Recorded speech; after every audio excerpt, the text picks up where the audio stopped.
اعوذ باللہ من الشیطان الرجیم بسم اللہ الرحمن الرحیم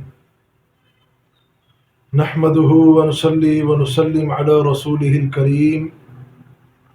اما بعد فاعوذ باللہ من الشیطان الرجیم بسم اللہ الرحمن الرحیم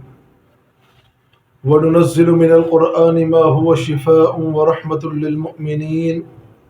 صدق اللہ العظیم۔ آج ہم جس صورت کے بارے میں بات کریں گے اس صورت کے لیے نبی علیہ الصلوۃ والسلام کی پاک ذات نے ارشاد فرمایا ہے کہ اس صورت کو پڑھنے والا کل بروز قیامت اللہ پاک اپنے فضل سے اسے شراب طہور پلائیں گے، اور وہ صورت ہے سورہ نبا۔ کہ جو شخص سورہ نبا کا معمول رکھے، جیسا کہ میں نے کہا کہ نبی علیہ الصلوۃ والسلام کا ارشاد ہے کہ جس کا مفہوم ہے کہ کل بروز قیامت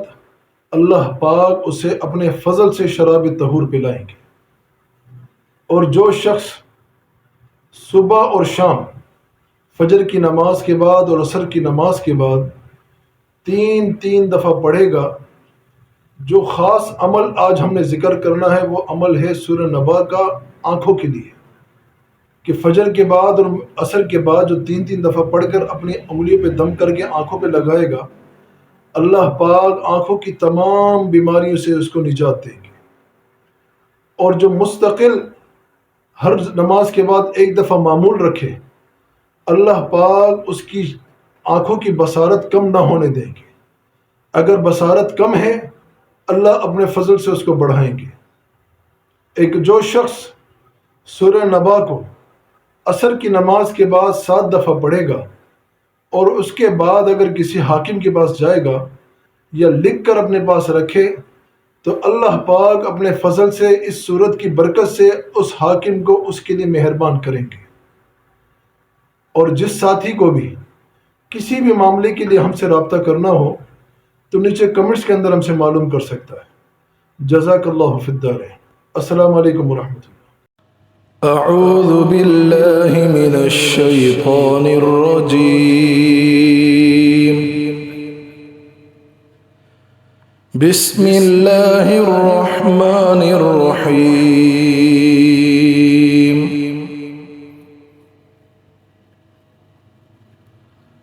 عم يتساءلون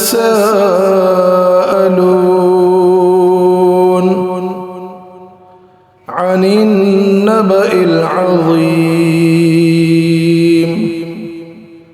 الذي هم فيه مختلفون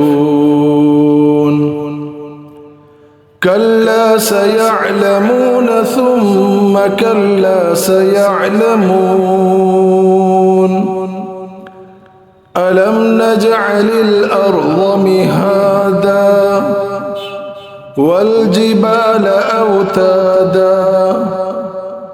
وخلقناكم أزواجا وجعلنا نومكم سباتا وجعلنا الليل لباسا وجعلنا النهار معاشا وبنينا فوقكم سبعا شدادا وجعلنا سراجا وهاجا وأنزلنا من المعصرات ماء ثجاجا لنخرج به حبا ونباتا وجنات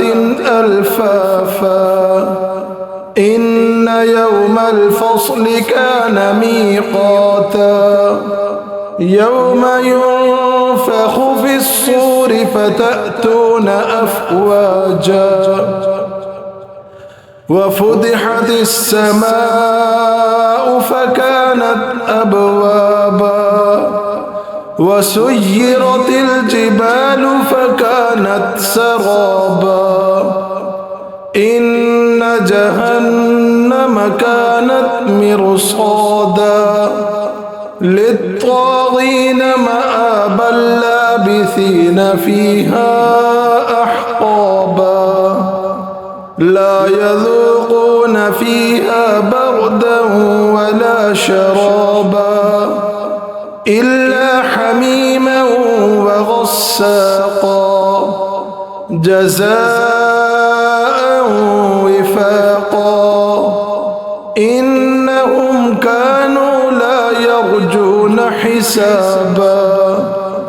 وكذبوا بآياتنا كذابا وكل شيء أحصيناه كتابا فذوقوا فلن نزيدكم إلا عذابا إن للمتقين مفازا حدائق وأعنابا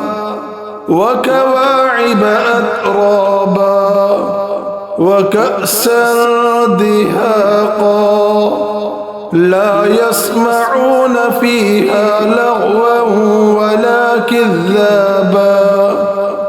جزاء من ربك عطاء حسابا